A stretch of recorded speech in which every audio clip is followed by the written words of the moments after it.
Assalamualaikum warahmatullahi wabarakatuh. Alhamdulillahirabbil alamin.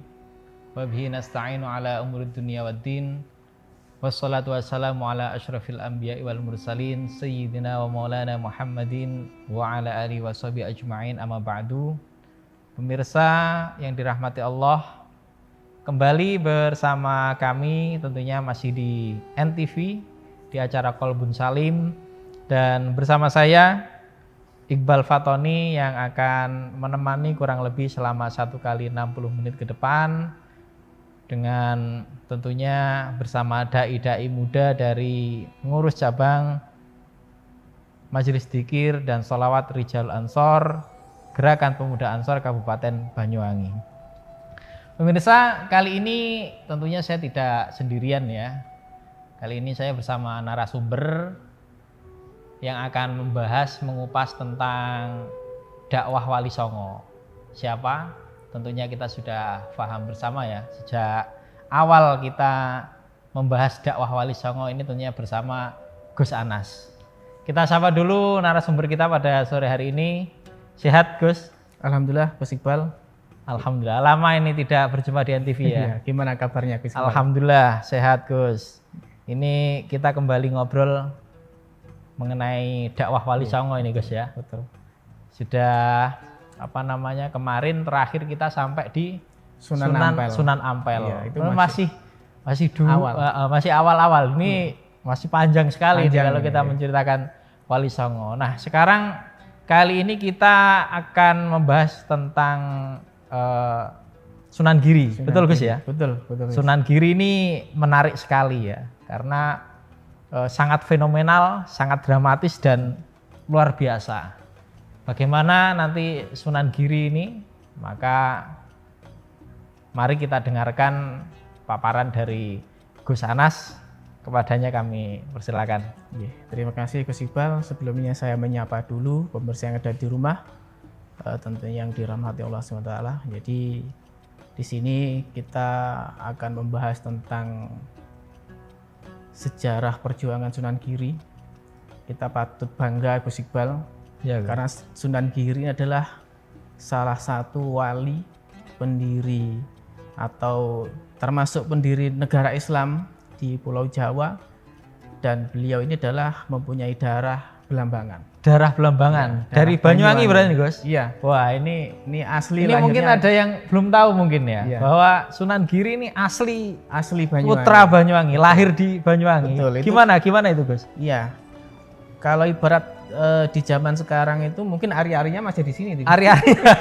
Kalau orang Jawa biasanya ari-arinya kan ditanam ya. Iya. Apalagi zaman dulu itu kan kental sekali. Betul. Itu kira-kira ada di Belambangan sini. kayaknya. Iya, makanya kita harus bangga. Iya. Selaku orang Banyuwangi. Masya Allah. Oke.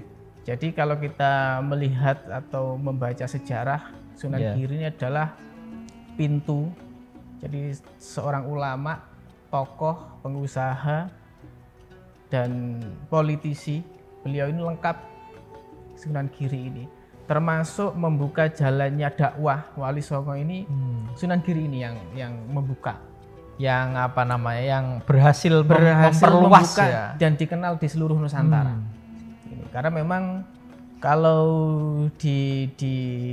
kita tarik ke belakang, jadi memang Sunan Giri ini secara silsilah itu masih punya hubungan kerabat dengan Sunan Ampel. Sunan Ampel. Ya, berarti itu masih tetap dari kalau ayahnya itu Pak Leknya Sunan Ampel, Syekh Maulana Malik Ibrahim. Maulana Ishak. Iya, itu masih sekerabat. Sekerabat ya. Ya, Satu keranda semua itu ya. Nggih. Ada Syekh, kalau ayahnya Sunan Ampel adalah Malik Ibrahim Asmorokonti. Iya. Ya, ini satu ayah. Nah, kalau Sunan Giri ini adalah ayahnya beliau adalah Syekh Maulana Ishak. Berarti bapaknya Sunan Giri ini masih Pak Leknya berarti ya? Pak Leknya Sunan Ampel gitu ya? Ya, ini Masya Allah. Yang dulunya beliau ini ditugaskan dakwah di wilayah barat, di daerah Aceh, Pasai. Ya. Kalau Sunan Ampel di wilayah timur memang di Jawa Timur waktu itu, Sunan Ampel. Nah, karena dalam perjalanan Syekh Maulana Ishaq ini ingin berdakwah di wilayah yang paling ujung Pulau Jawa, yaitu berada di Blambangan pada waktu itu. Beliau ini sangat bercita-cita ingin dakwah di kerajaan Blambangan. Tapi karena pada waktu itu kondisi kerajaan Blambangan ini masih kacau, guys. Jadi kacaunya itu salah satunya karena efek dari kerajaan Majapahit dan salah satunya juga efek dari wabah penyakit. Jadi kalau di era modern ini kan corona, guys ya. Corona. Kalau dulu itu sudah pandemi ada. ya. Iya, ada pandemi. Kalau orang Jawa pagebluk. Pagebluk itu sudah ada. Makanya dulu itu siang sakit, malam meninggal, malam sakit, siang meninggal itu sudah ada lama di siklus pandemi, siklus pagebluk itu ada, bukan hanya aratan ayam aja ya. Kadang kita melihatnya manusia ayam juga ini ya. Waktu zaman itu di Blambangan terkenal ada wabah berarti ya. Memang waktu itu pas waktu ada wabah, Syekh Maulana Ishaq kesini. Jadi memang untuk cita-citanya dakwah di kerajaan itu agak terhambat. Nah, baru ketika pada waktu itu salah satu putri dari Raja Blambangan, Prabu Minak Sembuyu yang bernama Dewi Sekardadu itu sakit yang tidak sembuh-sembuh, karena memang dengan datangnya Syekh Maulana Ishaq ke Blambangan ini melihat situasi tidak memungkinkan, akhirnya beliau itu membuka pengobatan untuk berusaha mendekat dengan masyarakat luas. Akhirnya karena Dewi Sekardadu ini sakit tidak sembuh-sembuh, akhirnya membuatlah sayembara pada waktu itu. Dibuatlah sayembara. Jadi raja membuka sayembara. Sayembara. Siapapun yang bisa menyembuhkan anaknya Dewi Sekardadu ini, kalau perempuan akan dijadikan saudara. Kalau laki-laki akan dijadikan suaminya. Wah, ini keliling ini raja ini sampai berapa hari tidak ketemu. Akhirnya ketemulah Syekh Maulana Ishaq itu. Nah, ini memang ahli pengobatan berarti beliau ya. Maulana Ishaq ini ya. Ahli pengobatan karena memang melihat situasi di kerajaan masih belum bisa diajak bicara, belum bisa masuk karena memang beda-beda terah pada waktu itu. Akhirnya pendekatannya dengan cara itu tabib, kedokteran lah kalau sekarang ini. Nah, dilihat pada waktu itu rame, akhirnya salah satu abdi negara itu datanglah ke Syekh Maulana Ishaq untuk mengajak. Jadi ada sayembara dan disampaikan, karena melihat ini adalah situasi yang sangat ditunggu-tunggu oleh Syekh Maulana Ishaq, akhirnya maulah beliau diajak ke kerajaan untuk mengobati putrinya si Prabu Minak Sembuyu. Jadi ketika dalam diskusinya itu, beliau itu siap mengobati asalkan putrinya ini masuk Islam. Nah, ini awal mula mulai ada. Akhirnya karena memang si raja ini sangat kepingin si putrinya ini sembuh dan sehat, akhirnya maulah raja itu. Ya enggak apa-apa, asalkan sehat, nanti akan dinikahkan dan silahkan untuk mengislamkan putri beliau. Berarti sama-sama punya syarat ya. Betul, tapi dengan catatan nggak sembuh, yang jelas nanti akan dihukum dengan hukum penggal pada waktu itu. Wah, ini berat sekali. Iya, berat sekali Gus pada waktu itu. Nah, dengan perjalanan ini ya alhamdulillah diberikan kesembuhan oleh Allah SWT. Walaupun syaratnya itu sebenarnya bukan hanya putrinya, termasuk rajanya ini juga harapannya masuk Islam pada waktu itu. Berarti setelah mendapatkan putri raja tadi, menikahinya dan kemudian mengislamkan istrinya tadi, juga ingin mengislamkan juga rajanya yang waktu itu di Blambangan itu Hindu Buddha ya, Gus ya. Betul. Masya Allah. Baik Gus, ini nanti akan kita lanjutkan. Ini sangat menarik ya. apalagi kita yang di masyarakat Banyuwangi yang menonton ini patut harus paham ini bahwasanya Sunan Giri ini asli putra dari Banyuwangi. Baik, nanti Sunan Giri kemudian berdakwah kok makamnya di Gresik dan seterusnya akan kita kupas di sesi selanjutnya. Tetap di Kolbun Salim bersama kami di NTV.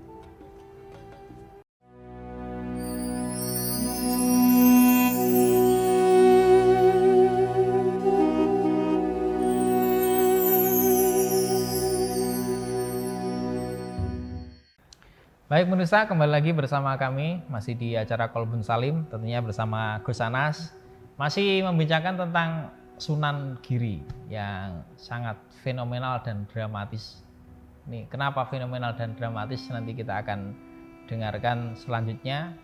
Tadi masih sampai di pernikahan ya antara Maulana Ishak dengan Dewi Sekardadu, di mana Maulana Ishak ini adalah bapak atau romo daripada Sunan Giri, dan ibunya Sunan Giri adalah Sekardadu yang dari Banyuwangi. Terus gimana Gus? Setelah tadi menikah, mencoba mengislamkan mertuanya, itu akhirnya terus gimana itu? Jadi alhamdulillah, jadi setelah masuk di kerajaan menjadi sebuah keluarga itu di kerajaan, beliau mempunyai keturunan pada waktu itu. Jadi kenapa Sunan Giri di awalnya ini kan dengan banyaknya masyarakat yang bisa disembuhkan. Jadi banyak juga masyarakat yang masuk Islam pada waktu itu. Jadi justru masyarakatnya itu yang berbondong-bondong ya? Iya, karena sebelum menjadi menantu sang raja, beliau memang sudah berkiprah memang ya. Banyak masyarakat sudah belusukan lah ya. Dengan bayarnya sederhana, dengan syahadat ya sudah disembuhkan. Dengan adanya beliau di kerajaan ini otomatis menambah kekuatan beliau berdakwah di Blambangan. Punya power ya. Punya power. Nah, dan yang setelah beliau menjadi keluarga dari kerajaan Blambangan, barulah lahir anak pertama, yaitu kan namanya ada Raden Paku, ada Joko Samudro, ada kan ini Sunan Giri. Nah ini lahirlah beliau yang kelak menjadi Sunan Giri ini, anak pertama Syekh Maulana Ishak. Ini awal mula beliau Syekh Maulana Ishak ini mulai difitnah waktu itu. Karena memang anak dari Dewi Sekardadu ini laki-laki. Nah ini banyak keluarga kerajaan itu yang ketakutan kalau ketika nanti dewasa jangan-jangan bisa menjadi raja. Nah ini akhirnya banyak yang memfitnah bahwasanya kalau Syekh Maulana Ishak ini memang sengaja membuat penyakit, setelah itu disembuhkan. Itu kan kalau tidak salah setelah kelahirannya itu juga kembali terjadi wabah itu Gus. Betul. Jadi ketika itu terus diuji sampai sejak baru lahir aja sudah diuji. Iya, sudah diuji sampai ketika itu Syekh Maulana Ishak sudah sangat terancam. Akhirnya ketika bayi ini mau dibunuh, diizinkanlah Syekh Maulana Ishak itu untuk meninggalkan kerajaan pada waktu itu. Jadi setelah meninggalkan kerajaan, karena Dewi Sekardadu ini juga sangat sayang dan ketakutan, barulah anak ini dibuang ke laut pada waktu itu. Dibuang ke laut dengan ada sedikit catatan bahwasanya catatannya adalah Syekh Maulana Ishak dari Pasai dan Dewi Sekardadu dari Blambangan. Itu ditaruhkan di peti, dalam peti. Terus ada pakunya. Entah paku ini apa ini maksudnya, tapi setelah maksud dari ibunya diberi nama Raden Paku.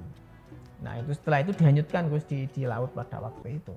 Dan Sunan Syekh Maulana Malik Ibrahim melihat situasi Blambangan yang sudah kacau, karena memang satu yang membuat keluarga kerajaan ini tidak suka, yang pertama banyak masyarakat Blambangan yang berbondong-bondong masuk Islam. Yang kedua karena memang mempunyai putra laki-laki. Akhirnya ini menambah kacaunya masalah. Akhirnya terpaksa Syekh Maulana Ishak ini harus meninggalkan Blambangan. Dan sebelum ke Pasai beliau ke Sunan Ampel selaku keponakan. Tadi diceritakanlah ini. Nah setelah bayi ini sudah hilang ini. Nah ini ternyata dalam dalam perjalanannya ini ternyata sesuai keinginan si orang tua. Ternyata ditemukanlah oleh saudagar kaya raya. Beliau adalah Nyai Pinatih ini yang kelak menjadi Ibu angkat. Sunan Giri. Nah, karena melihat ada bayi ini diambillah sama Nyai Pinatih ini. Ada di situ memang isyaratnya. Loh, kok ada tulisannya Syekh Maulana Ishak dan Dewi Sekardadu. Ini melihat situasi berarti ada masalah di Belambangan. Diambillah oleh Dewi Nyai Pinatih itu tadi. Nah, karena ini menemukannya di laut, akhirnya lah diberi nama oleh Nyai Pinatih sebagai Joko Samudro. Joko Samudro. Ya, Lanange Segoro. Lanange Segoro. Karena ditemukan di laut. Di laut, ya. Setelah Syekh Maulana Ishak ini menceritakan di Sunan Giri sebelum ini akhirnya di Belambangan mulai lagi ada wabah. Nah, ini akhirnya melihat situasi yang genting di Belambangan sudah mulai dingin. Syekh Maulana Ishak ini ada sejarah yang sudah ke Pasai, ada yang punya sejarah itu kembali lagi ke Belambangan. Tapi kenapa ini bisa diyakini ke Belambangan? Karena setelah itu punya adik lagi namanya Dewi Saroh. Nah, balik lagi ke Belambangan, menemui istrinya, punya anak lagi itu guys, Dewi Saroh, perempuan. Akhirnya agak lebih stabil keadaan Belambangan. Tapi Sunan Giri sudah tidak ada, Joko Samudra sudah tidak ada. Jadi kedatangannya Syekh Maulana Ishak ini sudah tidak ada. Makanya ada sejarah yang diterangkan Sunan Giri ini memang sengaja diberikan oleh ibunya. Ada yang pada waktu itu keadaan sakit parah terus dibuang langsung meninggal. Terus ada banyak versi. Banyak versi ya. Termasuk kan berarti kalau punya adik Sarah itu dari istri yang lain lagi ya. Karena kalau yang ibunya itu kan setelah anaknya ditelantarkan ditaruh dalam laut tadi kemudian meninggal kan. Yang ibunya. Iya, ada beberapa sejarah yang seperti itu. Dewi Saroh itu kalau sejarah yang tertulis itu ya anak dari Dewi Sekardadu yang kelak dinikahkan oleh Sunan Kalijogo itu. Iya. Makanya ada sejarah yang ketika sakit keras terus dititipkan, ada yang ketemu di kapal, banyak versi itu. Banyak versi ya. Tapi yang jelas pada waktu itu mempunyai putri Dewi Saroh dan Dewi Sekardadu. Dewi Saroh dan Raden Paku. Tadi. Jadi setelah dari Ampel kembali ke Belambangan, baru punya anak satu, terus istrinya meninggal, baru ke Pasai. Baru ke Pasai. Ya, ini. Makanya itu ketemu nanti ketika kok bisa Sunan Giri bisa membuat ketemunya di situ. Iya. Masalahnya kan itu guys. Masa kemudian anak kecil ditinggalkan, kemudian ditemu oleh Nyai Pinatih, kemudian terus dipondokkan itu ya ke Sunan Ampel. Di rumah dengan baik dan kemudian bisa membuat kerajaan sendiri di Giri ini pastinya kan tahu asal usulnya kan? Ya memang setelah usia 11 tahun setelah usia 11 tahun Nyai Pinatih ini kan sebelumnya muslim. Nyai Pinatih ini ada yang ditulis juga, beliau ini ada yang mencatat kalau masih ada kerabat dari kerajaan Cina. Ada yang mencatat ini masih kerabat dari kerajaan Bali, masih ada hubungannya dengan Belambangan. Jadi banyak versi juga. Tapi yang jelas Nyai Pinatih ini adalah seorang kaya raya, seorang bangsawan. Iya, bangsawan kaya raya yang memang beliau ini usahanya ya di antar pulau, antar negara pada waktu itu. Gitu.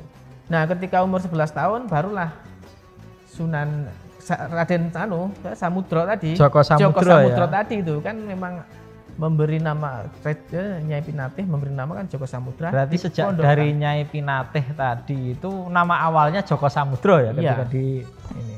Nama Raden Paku itu yang memberikan nama Dewi Sekardadu. Joko Samudro itu yang memberikan nama Dewi Pinatih. Ya, barulah dipondokkan di Ampel Denta pada waktu itu.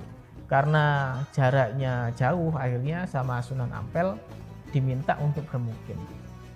Nah, bermukim karena penasarannya Sunan Ampel, kok bisa seorang anak yang kaya raya tapi di pondok hidup sederhana dan sangat mempunyai kecerdasan luar biasa. Makanya kan itu kan Sunan Ampel juga mencari ini siapa putra beliau ini, karena kalau anak biasa enggak mungkin, karena kan wali kan mesti tahu dicari. Makanya sampai ada cerita itu yang katanya ketika malam bersinar itu kan ada Gus itu Gus, terus ditandai dengan dicari ternyata. Nah makanya sama Sunan Ampel itu diberi nama Ainul Yakin. Ainul Yakin. Ya, jadi ada namanya sendiri-sendiri itu. Nah karena penasarannya Sunan Ampel ditanyakanlah pada ibunya Nyai Pinati itu tadi. Ini kok bisa cerdas? Ini kan kalau dilihat isyarahnya Sunan Ampel ini akan menjadi pemimpin yang luar biasa. Ditanyakan, terus diceritakan bahwasanya anak ini ditemukan di samudra, di laut. Setelah itu ada pakunya, ada tulisan Syekh Maulana Ishak, ada Dewi Skardado. Baru Sunan Ampel sadar loh, berarti ini masih keluarga. Itu ketemunya ketika mondok itu. Nah setelah dalam perjalanan mondok mungkin usia 17 tahun kalau tidak salah, barulah dikirim ke Pasai. Ketemulah dengan Syekh Maulana Ishak. Ketemu dengan bapaknya. Baik Gus, sebelum kita lanjutkan cerita ini sangat menarik ya. Dari mulai tadi ada sayembara, kemudian menikah dengan putri raja, kemudian ada sengketa sehingga harus dibuang menjadi Raden Paku, ditemukan oleh Nyai Pinate, dipondokkan. Ini makanya tadi sangat dramatis ya. Betul. Sunan Giri ini makanya menjadi kemudian sosok yang sangat luar biasa. Akan kita lanjutkan perbincangan kita tentang Sunan Giri ini setelah pariwara yang berikut ini.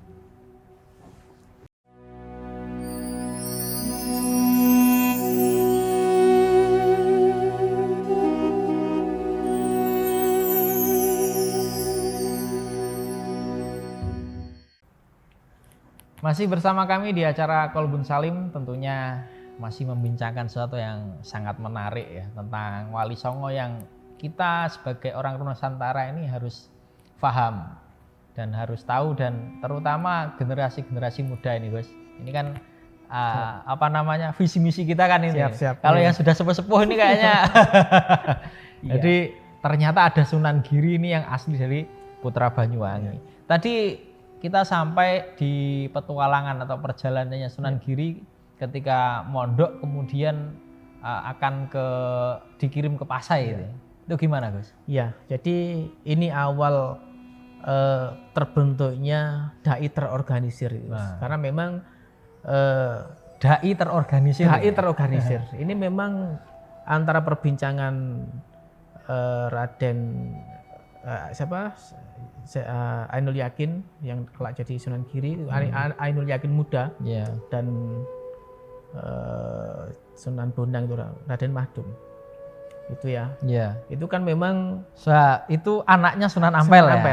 Jadi, berarti sama-sama ini bareng. Termasuk Sunan Derajat itu Raden Qasim itu bareng itu. Satu pondok ya, mondok sama Gusnya. Iya, Gusnya.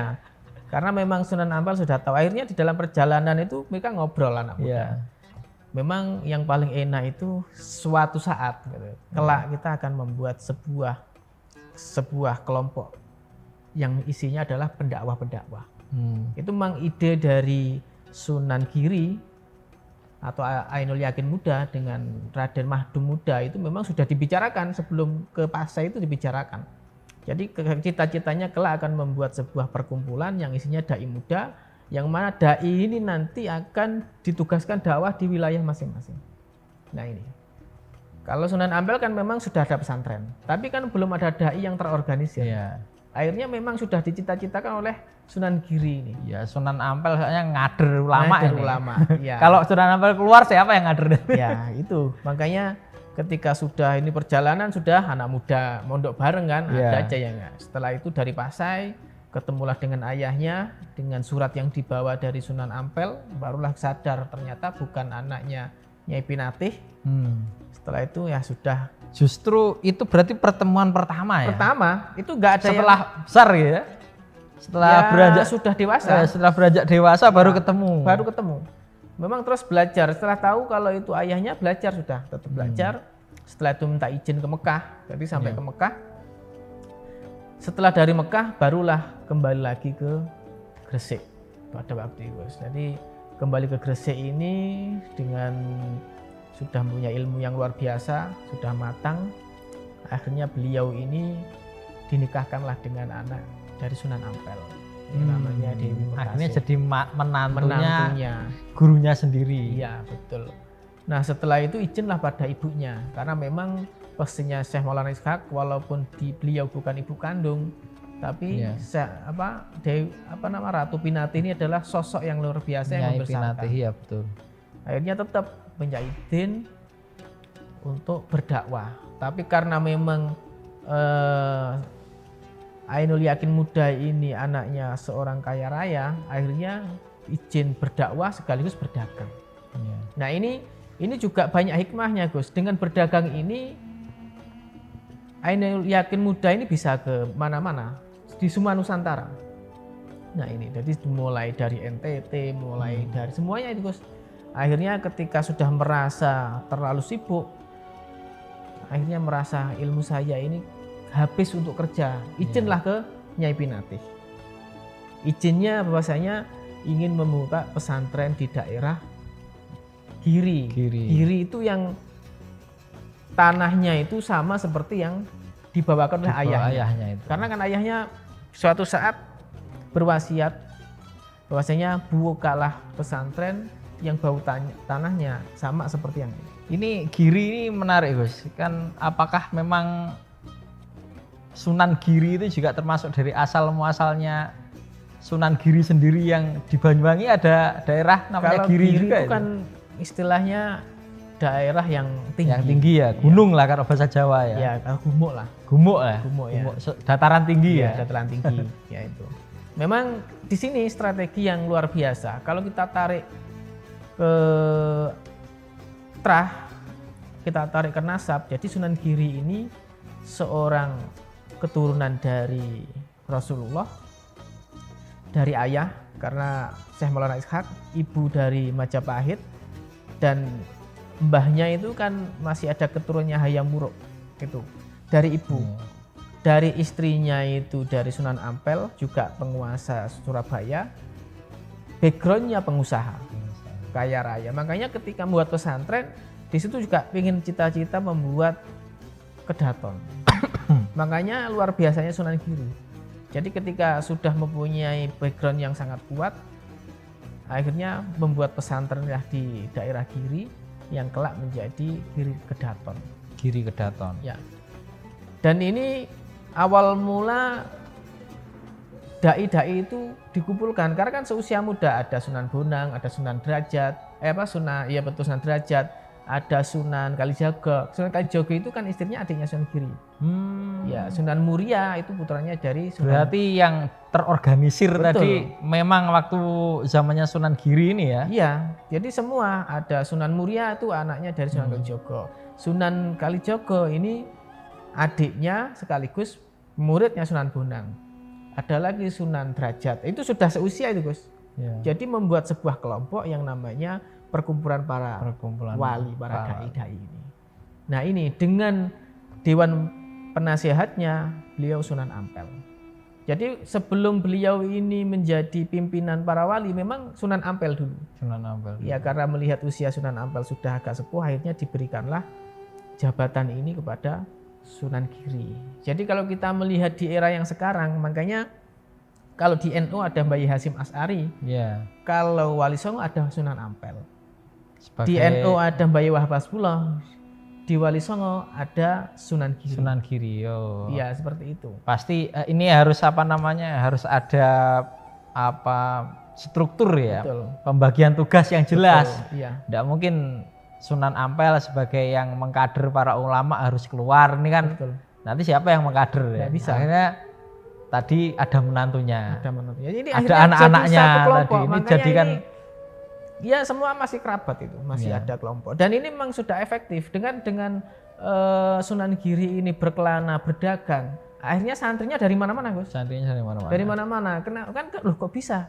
Sunan Giri santrinya kemana-mana? Karena dulunya background pedagang. Jadi dari Kalimantan, dari Sulawesi, dari NTT itu akhirnya mondok, setelah menjadi kiai dikembalikan lagi. Nah ini semua Sunan Giri itu yang awal mula untuk menyebarkan.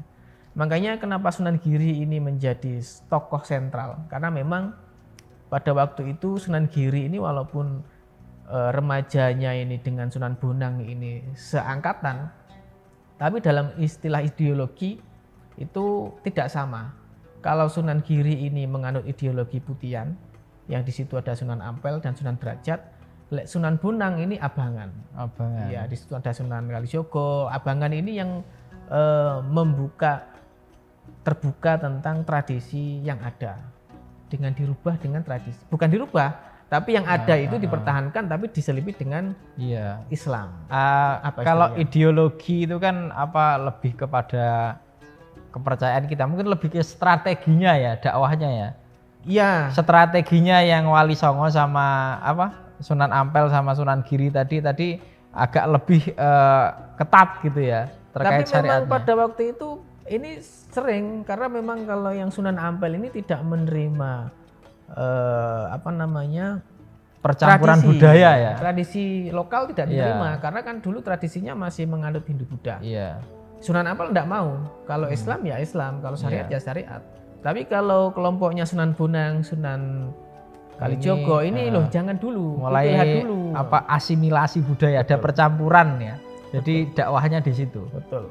Karena memang ketika waktu Sunan Giri sudah dipercaya menjadi ketuanya, menjadi pimpinannya, akhirnya sering berdebat, sering diskusi antara Sunan Sunan Kalijogo, yaitu yang backgroundnya itu lebih dekat dengan budaya, dengan Sunan Giri ini yang menolak budaya awal. Itu diskusi, Bos. Kenapa Sunan Kalijogo diskusi dengan Sunan Giri? Karena pimpinan dan memang cikal bakal, memang beliau kan raja di Giri Kedaton. Iya. Ya, kenapa? Memang raja dan juga diangkat jadi pimpinan. Betul. Yang mengorganisir. Betul. Otomatis yang jadi pemimpinnya ya. Iya. Makanya kenapa bisa diterima? Itu memang karena keputusan Sunan Giri. Coba Sunan Giri pada waktu itu tidak memutuskan, ajaran Sunan Kalijogo juga kesulitan. Karena memang dari aturnya Sunan Giri, ajarannya Sunan Kalijogo diterima. Termasuk adanya wayang, termasuk adanya.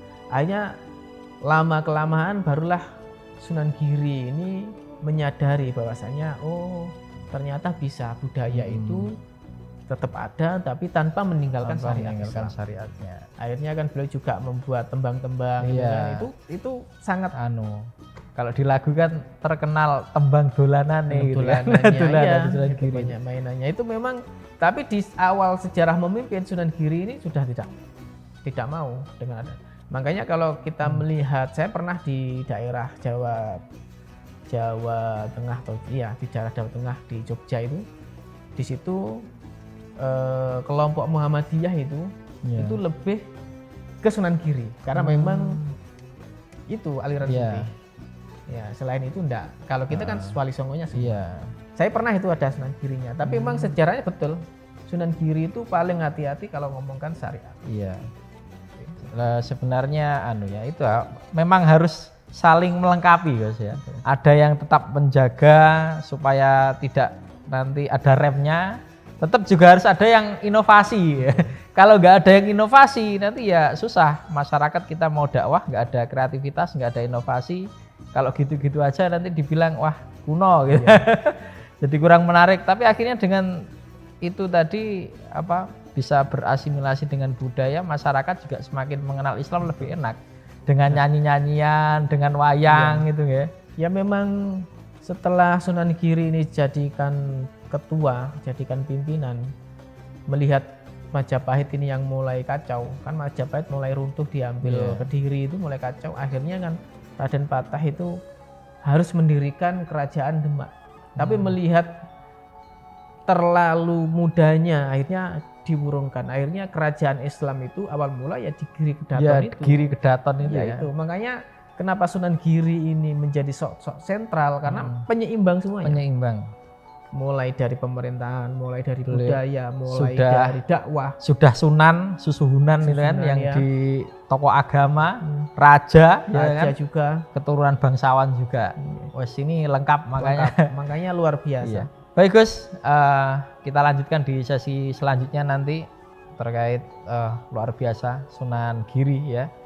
apa saja yang bisa kita dapatkan dari Sunan Giri. Semoga nanti ada hikmah ya, yang bisa mungkin kita ini copy ya. Kita copy, kita praktekkan di kehidupan kita sehari-hari. Kita akan kembali setelah yang berikut ini.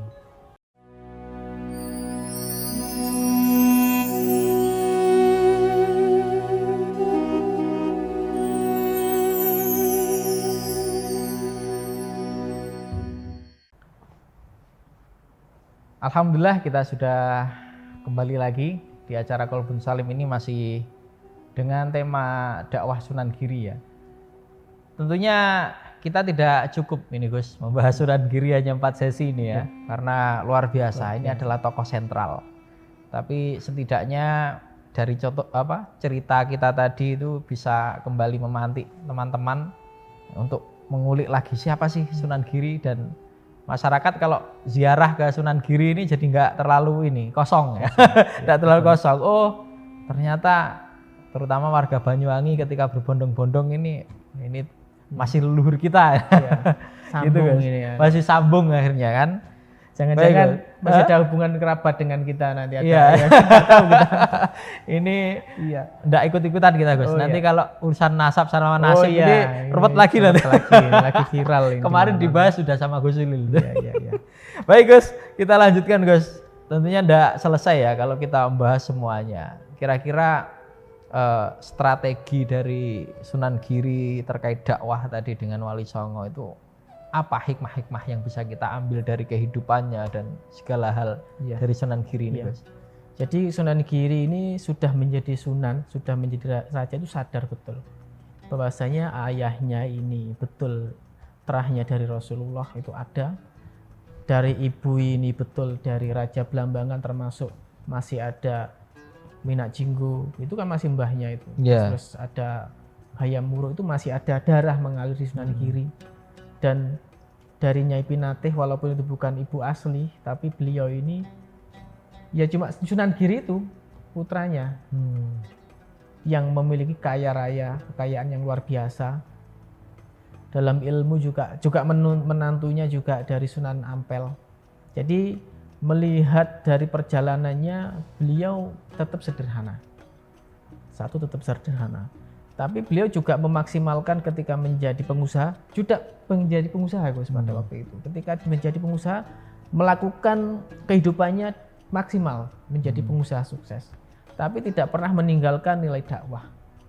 Jadi ini penting bagi pemuda, walaupun kita ini serepot apapun, sekaya apapun lah ya dengan tingkatan anak muda, jangan pernah meninggalkan berdakwah. Profesi kita mau jadi apapun, entah jadi pejabat, jadi raja, jadi pedagang, pengusaha, jadi apapun ya. Tapi tetap ada nilai-nilai yang diperjuangkan. Kalau mungkin dakwah secara agama belum bisa, tapi ada nilai-nilai yang diperjuangkan tadi ya. Termasuk Sunan Giri ketika menjadi pengusaha itu, beliau tidak tiba-tiba ngaji, enggak. Ya orang yang tidak mampu itu dibantu. Betul, itu dibantu. Ya si wali-wali kan seperti itu, ketika punya keahlian kedokteran dibantu. Jadi ketika beliau menjadi seorang pengusaha, dia akan membantu dengan backgroundnya. Jadi menanamkan profesi atau background yang dia keahliannya itu menjadi lantaran dia untuk membantu orang lain. Ketika menjadi berdakwah itu. Ketika menjadi politisi, beliau juga menjadi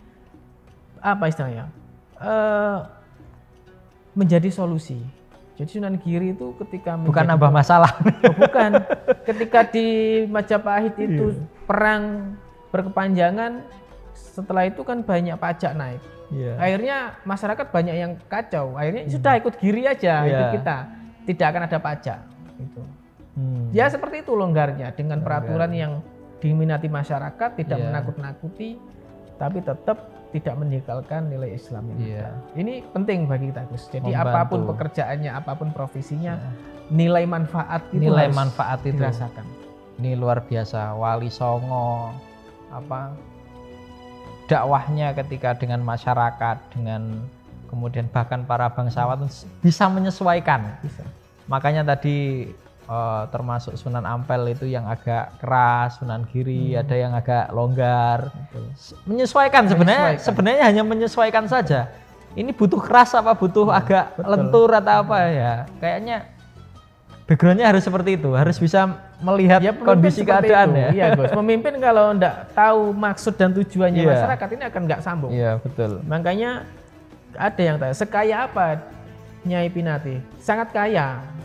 Jadi ketika punya izin mau membangun pondok, itu dibangun sendiri dengan kekayaannya beliau. Ketika ingin membuat kerajaan Giri Kedaton, dibangun sendiri. Bangun sendiri. Berarti kan kaya ini. Iya, enggak ada proposal waktu itu. Enggak ada, itu dibangun sendiri Gus itu Gus. Makanya Iya. loh, sekaya apa loh? Sangat kaya. Makanya sadar Sunan Giri sangat kaya. Tapi kekayaannya ini memang untuk media dakwah. Iya, beliau. media jihad ya, Jihad, untuk biar menegakkan tetap agama Allah ini. Luar biasa. Jadi apa namanya? Sunan Giri itu tadi yang kita dari awal dramatis tadi ya. Dramatis yang seolah-olah itu padahal seorang bangsawan ya. Iya. Tapi kehidupannya bisa terbuang, kemudian tidak tahu orang tuanya. Ya, ini dan memang kadang sebenarnya itu adalah penggemblengan. Ya, ada Ya kan? klinik-klinik sedikit, tapi ya enggak apa-apa, namanya cerita ya. Iya. Tapi yang jelas hikmah positifnya kita. Artinya ketika apa ya menduduki posisi yang sangat tinggi itu butuh proses yang sangat Oh iya. ya tidak mudah begitu loh. Beliau Tidak tiba-tiba baru ujuk-ujuk Sunan Giri jadi sunan jadi belum raja bisa. itu ada ya. Nggak ada. Itu memang Ternyata kehidupannya itu ya penuh lika-liku. ya Sunan Giri itu masih belum bisa bicara sudah diuji. Ya, Sudah harus di laut. makanya Kan sudah harus di iya, laut. Harus diuji itu. Ya. Dan ini tidak ada sejarah manapun yang mengelak. Jadi itu memang betul Sunan Giri dibuang. Cuma prosesnya ini yang Ya. berbeda-beda. Tapi secara alur garis besar itu sejarawan rata-rata Dibuang. sama, cuma mungkin namanya beda Iya. atau di sisi detil-detilnya Betul. aja yang beda. Beda. Tapi sisi garis besarnya kan sama. Sama. Artinya kita sebagai anak muda khususnya ini ya jangan galau ketika apa kehidupannya Oh agak iya, apalagi di era yang serba mudah, serba Iya. cepat, 5.0 ini. Iya sekarang udah 5G. Oh iya, ini sekarang sudah mulai banyak Sudah mau 6 satelit lagi. di mana-mana ini. Kita jangan mudah. Iya. Ya, mental kita harus benar-benar kuat karena kalau sampai kita ini mentalnya lemah, kita akan nggak bisa bersaing. Iya. Apalagi sahabat-sahabat Rijal Ansor. Nah, Ini walaupun dengan kondisi apapun, ini harus tetap kita walaupun ya ada 1 orang, 2 orang, ini harus tetap kita Iya. bermanfaat. jadi jangan mudah galau ya. Iya. Sunan Giri aja yang kehidupannya sangat berlika-liku, ya sangat berat lah. Tapi ternyata mampu menjadi seorang sunan dan memimpin para wali dan juga menjadi seorang raja yang memimpin banyak masyarakat. Dan itu membuka dakwah secara luas beliau ini. Memang kok bisa Sunan Ampel? Enggak, memang dari Sunan Giri ini. Makanya ketika kita di organisasi juga ada Surya, ada Tanfidia, ada pembina, ada pelaksana, itu sudah biasa. Ya. Makanya ketika Sunan Giri ini didapuk menjadi pelaksana, dilaksanakan betul amanah beliau ini. Tanfidiahnya ya. Tanfidianya. Makanya Sebagai kita pelaksana. kan, loh kok bisa? Iya, kita ini memang NO-nya zaman Wali Songo. Gitu. Karena memang sudah ada dulu. Iya. Dan nyatanya memang dakwah yang seperti itu di Indonesia, di Nusantara yang bisa diterima tanpa harus menghakimi, tanpa harus menumpahkan darah, itu kan yang penting. Jadi Dakwah memang- secara soft gitu kan. Jadi jangan dibiasakan kita ini debat di banyak orang ya. Iya. Apalagi di umat kita jangan. Malah bingung kita nanti Bingung ya. nanti. Itu Ini kita malah- perdebatan masalah nasab Iya. sama nasib ini umat Ini bingung nggak ini. selesai ini. Kita Nggak harus selesai. bicara yang lebih enak didengar masyarakat, umat. Ini butuhnya kan menenteramkan. enak. Iya. Kita umat ini butuh ketenangan gitu. Ya termasuk Sunan Kalijaga sebelum menggelar wayang pertama di depan masjid itu juga Iya. diskusinya berdua. Iya. Itu harus selesai. Ketika sudah disepakati ya mari kita Nah. infokan. Jangan kok debatnya aja di media Iya. diumumkan. Diskusinya harus selevel ya. Iya. Harus sesama yang tahu untuk mencari hukumnya dan jangan diumbar begitu Umbar, saja. ya kita ini senang Kayak debat, kemarin tapi ini yang- ketika sudah waktunya jalan tidur semua ya. Ini Iya. jangan sampai. Heeh. Ini- Jangan sampai Nggak malah tidak solutif malah bikin masalah, Nah ini menambah masalah. makanya Gitu. kita sebagai anak muda penting mempelajari sejarah karena memang beliau itu untuk mendirikan negara, untuk menanamkan Islam di Nusantara tidak gampang, Tidak gampang. sangat sulit.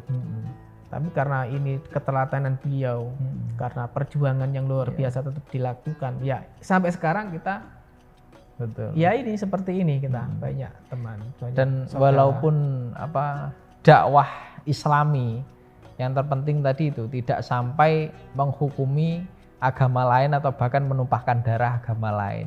Kalaupun tidak mau ya nanti ditulis misalkan Syekh Maulana Ishaq ini mau, itu ndak usah pergi dari Belambangan, perang selesai sudah. Ya itu selesai Gus. Tapi karena beliau ini bukan itu tujuannya, lebih baik beliau kembali ke negaranya ya sudah. Kalau memang tujuannya baik, insya Allah akan ada jalan. Ternyata juga punya putra yang luar biasa yang kelak menjadi pimpinan wali. Pentingnya kenapa kita mempelajari Wali Songo ya, terutama para pendakwah yang baru ini, jangan sampai dakwah-dakwah yang sudah diwariskan begitu baik mengakibatkan masyarakat tertata dan tentram, bisa hidup berdampingan tanpa dengan ada agama tekanan tanpa ada tekanan. Ini dengan jangan sampai dirusak ini ya. Jangan. Ini susah sekali dulu. Jadi leluhur kita membangun. Kita ini jangan menjadi masalah di masyarakat. Kalau bisa masyarakat punya masalah, selesai di kita. Ya, seperti itu Gus. Kalau nggak bisa menyelesaikan ya jangan nambah masalah. Jangan ya ini. Memang ini penting bagi kita, kader Ansor, kader Rijal Ansor ataupun Bansor, yaitu tugas kita mendinginkan. Tugas kita mendinginkan. Bukan berarti kita tidak berani, kita sangat berani, tapi memang kita mendinginkan. Kita juga bisa aja berperilaku lebih ya. Bisa. Jangan kita. Wali Songo itu dulu tambah luar biasa, tapi itu bukan tujuannya. Kecuali pilihan yang sangat terakhir itu baru kalau dibutuhkan. Ya termasuk di Giri Ketaton itu ketika mau diserang dari kerajaan Majapahit itu kan maunya Giri itu diruntuhkan. Sunan Giri bilang pokok mereka nggak nyerang kita jangan. Baru ketika nyerang kita lawan. Itu memang sudah menjadi prinsip. Akhirnya ketika dari Majapahit yang mau masuk ke Giri itu kan gagal karena tempatnya di atas. Jadi di panah di apa itu ada perangnya juga itu Gus. Rata-rata memang kerajaan tuh di atas. Ya kerajaan kecil di atas. Karena kan kalau di bawah kan habis. Diuruk. Iya, itu kan di atas tuh di panah. Itu ada sejarah perangnya Gus. Tidak itu kenapa tadi kuat. Makanya Giri Kedaton ya, tempatnya di atas. Dan ternyata juga berkesesuaian juga dulu lahirnya di Banyuwangi ada tempat Giri juga. Giri ini kan juga termasuk dataran tinggi. Agak tinggi. Ini ya entahlah sejarawan bagaimana, yang jelas sama-sama kita bisa mengambil pelajaran yang luar biasa dari Sunan Giri. Dan ya akhirnya ini waktunya sudah harus closing ini Gus. Sebenarnya ini masih banyak yang harus kita kumpas. Masih banyak sebenarnya yang harus kita bahas. Tapi nanti kita masih insya Allah kalau ada kesempatan kita bahas lagi di sesi selanjutnya dengan wali-wali yang lain. Tentunya ini nanti akan berkaitan ya Gus. Insya Allah kita akan. Jadi ini harus kita selesaikan. Wali Songo ini. Wali Songo sampai kok jadi Nahdlatul Ulama ini. Supaya kita ini benar-benar bangga, yakin dan benar-benar mendalami tinggalan-tinggalan leluhur kita yang membuat kita bisa beragama, bermasyarakat dengan damai dan tentram di Indonesia seperti sekarang ini. Terima kasih Gus Anas. Terima kasih Gus Iqbal. Semoga selalu diberikan kesehatan, panjang umur, murah rezeki, dan semuanya dilancarkan urusannya oleh Allah Subhanahu wa taala. Terima kasih kepada pemirsa yang sudah mengikuti kami sampai saat ini. Semoga juga yang di rumah selalu diberikan kesehatan dan kemudahan dari Allah Subhanahu wa taala. Saya Iqbal Fatoni dan Gus Anas pamit undur diri. Sampai berjumpa di episode-episode selanjutnya dan selalu pantengin terus bersama NTV di Kolbun Salim. Wassalamualaikum warahmatullahi wabarakatuh. Assalamualaikum warahmatullahi wabarakatuh.